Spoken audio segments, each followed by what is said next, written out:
Have you ever sat in a place where you paid for dignity but were treated as if you didn't belong? Imagine stepping onto a plane, ticket in hand, seat reserved. Yet, when the meal arrives, you're given nothing more than a dry roll and a glass of water while others around you are served with warmth and respect. What would you do in that moment? Would you raise your voice, risk being labeled angry? Or would you stay silent, carrying the insult like a weight? Now imagine if the person in that seat wasn't just any passenger, but a white CEO whose company monitored the very sky she was flying through. One choice could turn a quiet humiliation into a storm that shook an entire industry. And here's the question for you. If it had been you sitting there, would you have the courage to stay calm or the patience to let justice speak louder than rage? This is not just a story about a meal. It's about respect, power, and the systems that decide who is seen and who is invisible. Stay with us. The loudspeaker crackled through the terminal at Chicago O'Hare International Airport, now boarding first-class passengers for Flight OA 512 service to Los Angeles. Evelyn Carter rose slowly from the plush leather chair in the lounge. She was tall, with an air of quiet authority, dressed in a tailored charcoal suit that spoke of success earned through grit and vision. Her shoes gleamed under the soft lights, and a sleek smartwatch glinted on her wrist. To any stranger, she looked like another accomplished traveler making her way west for business. But to Evelyn, every step toward the gate felt heavier than the last. As she approached, the gate agent barely glanced at her boarding pass before holding it in her hand longer than necessary. Her smile was polite but thin, barely hiding suspicion. "Ma'am, this is for first class," she said, voice dipped with a politeness too fragile to mask doubt. Evelyn didn't flinch. "Yes," she answered evenly, as if she had explained this countless times before. The scanner beeped green. The agent looked her up and down once more before handing the pass back with hesitation. "Enjoy your flight," she muttered. Behind her, a man in a navy blazer sighed loudly and muttered, "Probably upgraded." Evelyn caught the comment, as she always did.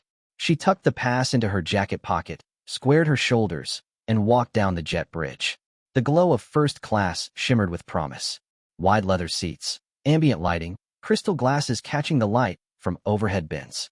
A small orchestra of wealth and privilege played silently in the air. A flight attendant greeted a couple stepping in before Evelyn. Her voice was bright, warm, dripping with charm. She took the woman's coat, offered her a glass of champagne before she had even sat down. When Evelyn stepped forward, the attendant's smile faltered. The warmth cooled. "Are you sure this is your seat?" she asked, glancing down at the ticket in Evelyn's hand as though it were a counterfeit bill. 1A. Evelyn replied evenly, sliding into the seat with a controlled grace. She didn't argue. She didn't need to. The attendant gave a stiff nod and walked away, her heels clicking like punctuation marks in the silence she left behind. Evelyn placed her carry-on under the seat, adjusting her scarf. Around her, other passengers settled into their luxury. A man 2 rows over chuckled with the flight attendant about golf. Another asked for a whiskey neat, which arrived almost before he finished the request. For Evelyn, there was nothing but the thin glass of water placed on her tray table, condensation dripping slowly like time itself. She looked out the window, Chicago fading into a backdrop of city lights, and breathed.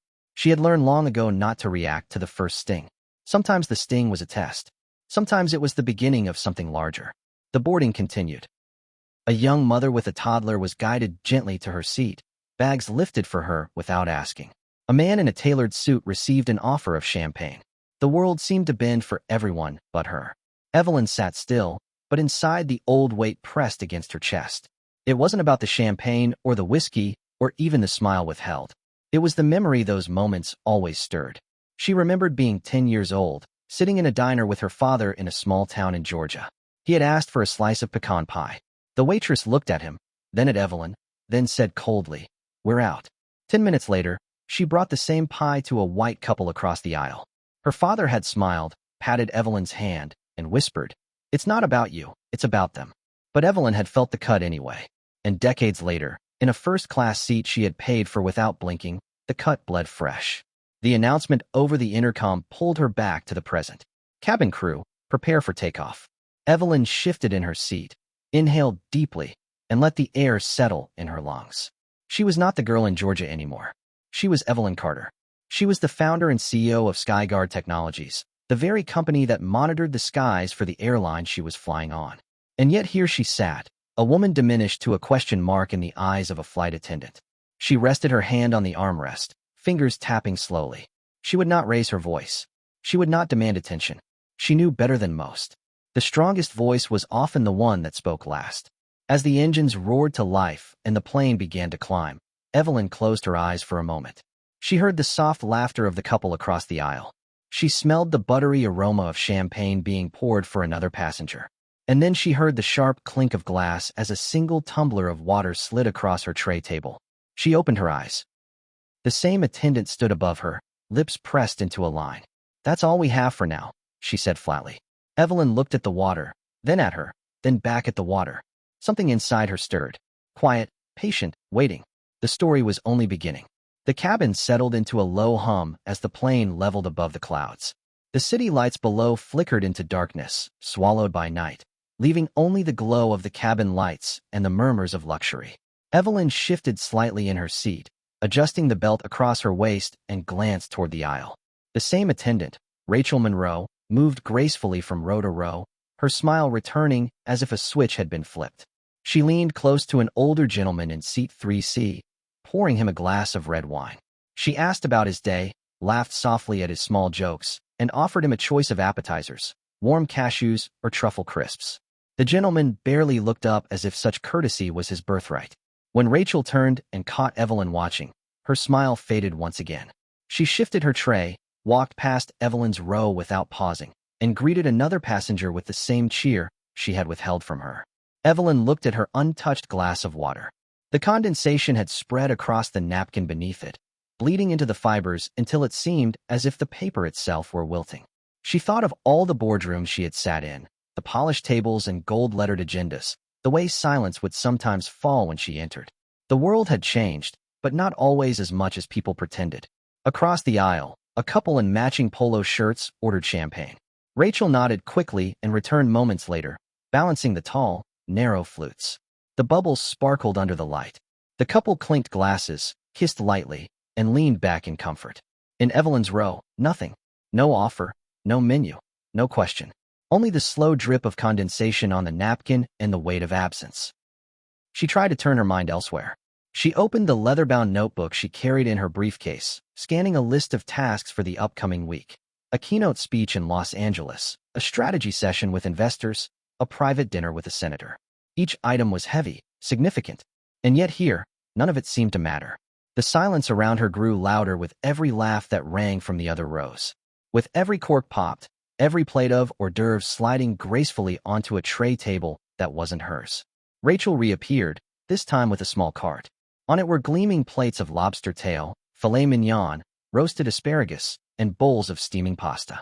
She moved down the aisle like a host at a private banquet. "For you, ma'am. And for you, sir, excellent choice." When she reached Evelyn, she did not stop. She angled the cart slightly away, blocking Evelyn's view of the dishes, and wheeled it on. A minute later, she returned, carrying a small plate. She set it down with the faintest thud. A single dry roll lay on a white dish. Next to it, another glass of water. She didn't look at Evelyn. She didn't explain. She only said, "This meal fits you better." The words hit harder than the gesture. A breath caught in Evelyn's chest, sharp and unyielding. Around her, a few passengers shifted uncomfortably, some pretending not to hear, others smirking behind half-raised glasses. Evelyn stared at the roll. The crust crumbled slightly under the cabin air, fragile and dry. She reached for it, not to eat, but to feel the weight of it in her hand. Light, insignificant, a symbol dressed as a meal. She placed the roll back on the plate and pushed it aside. Her face was calm, her posture steady, but inside her mind churned. She could hear her father's voice again, reminding her that dignity is not something others give you. It's something you hold, no matter the circumstance. Still, the sting lingered. Evelyn leaned back, folding her hands together. She thought of the company she had built from nothing but a vision. Of the employees who looked to her not only for leadership, but for proof that barriers could be broken. She thought of the technology her team had crafted, the systems that watched over flights like this one. She knew the irony. The very network safeguarding this aircraft carried her signature, her design, her code. Yet none of that shielded her from the casual cruelty of a woman with a tray. The murmur of laughter rose again, punctuated by the clatter of cutlery. A man a few rows up called Rachel by her first name, and she giggled in reply. The sound echoed through the cabin, light and careless. Evelyn closed her eyes for a moment. She breathed through her nose, slow and deliberate. She would not give Rachel what she wanted. Anger, raised voices, a scene those would only confirm the story she had already written about her. Instead, she opened her eyes and looked down at her phone. The screen glowed softly in the dim cabin. With a practiced thumb, she unlocked it, bypassing layers of security most people would never understand. Her fingertip hovered over a single app. Its icon a blue circle with a faint pulse running across it. Skyguard. She didn't open it yet. Not now. Not while the roll still sat untouched beside her. Not while the air in the cabin vibrated with unspoken judgment. For now, she waited. She glanced out the window again. The stars scattered across the sky, endless and distant.